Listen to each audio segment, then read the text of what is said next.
Everyone, my name is Arisbeth Cordova, and today's episode we're going to cover the primary treatment stage of it, which takes place at the primary clarifiers. Now, after the water passes through the preliminary stage, that's where the water flows towards to. And if you haven't seen our Treasure Hunters episode, I definitely recommend it because we cover all of the nitty-gritty steps of what goes on in that stage of the process before the water flows to the first step of our primary treatment. Now, before we get started, if you could take the time to like and subscribe to our channel, and if you could leave a comment of where you're tuning in from, that would also be great to let us know where you're coming from. Here at the primary clarifiers, we're just going to show you the primary purpose of this stage of the process, and we're going to grab a few samples to show you our influent water and our effluent water. Now let's get started.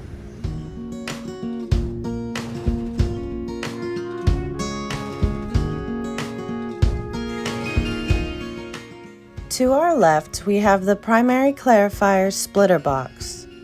After passing through the bar screen and grit chambers at the headworks, the influent water then makes its way to the splitter box. Arisbeth is currently grabbing a sample for COD analysis, chemical oxygen demand. We like to analyze the water before and after primary treatment. More on that later. The splitter box does exactly what it sounds like.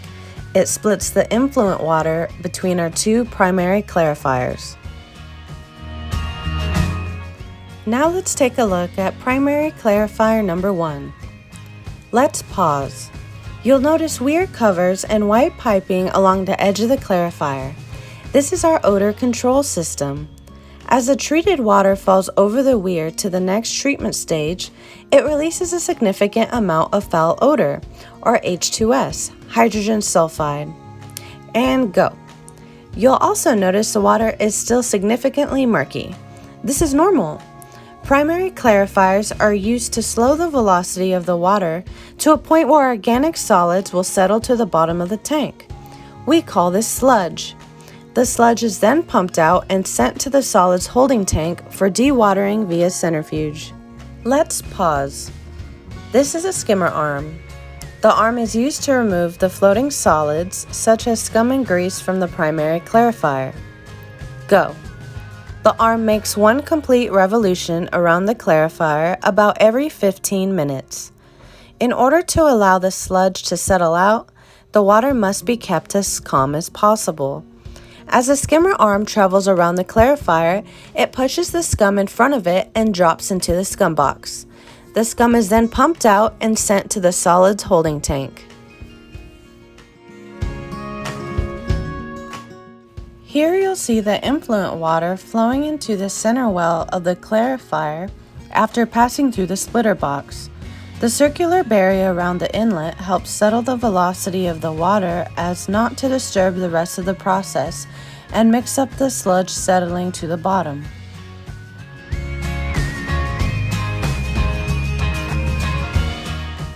Before we walk downstairs to the sludge and scum pumps, let's not forget to grab a sample of the effluent falling over the weirs.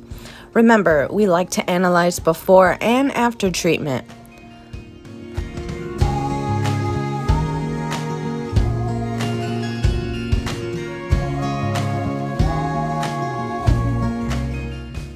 Here's an internal diagram of the primary clarifier to help you understand what's going on deep inside. Feel free to pause the video to examine the clarifier more closely. Each primary clarifier has a set of scum and sludge pumps. As mentioned previously, these pumps direct the scum and sludge to the solids holding tank. Now Rick and Airsbeth are going to demonstrate how we unclog the pumps as part of our weekly preventative maintenance. Release the pressure slowly and open the valve. All the way. Good. Next step, remove the nuts.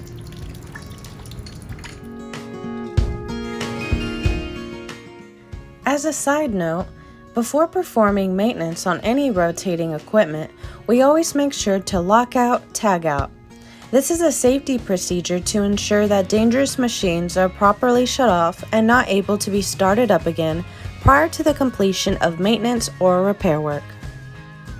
You should have a lot of rags in there, and if you cannot see it, you can spray a little bit of bleach in there, that way, there you go.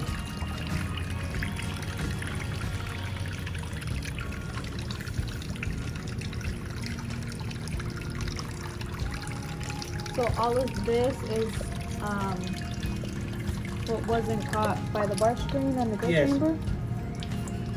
Whatever the bar screen doesn't catch goes to the clarifier, and we catch it here.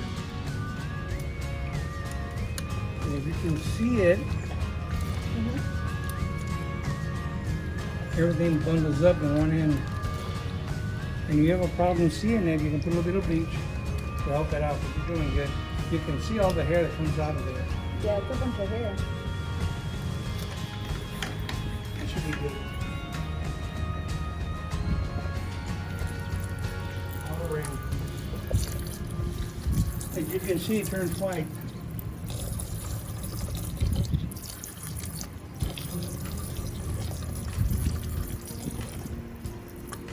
There you go.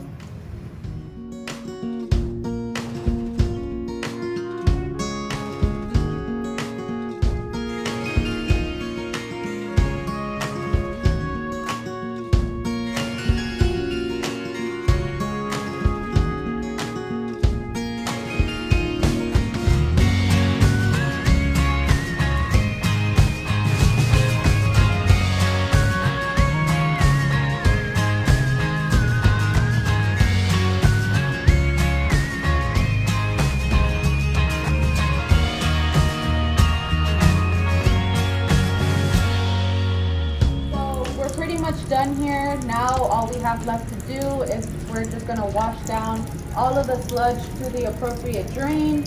We have all these rags that we got from unclogging our pump, and we're going to dispose it in the trash can, and then we are going to go and put everything back and screw everything right and tidy.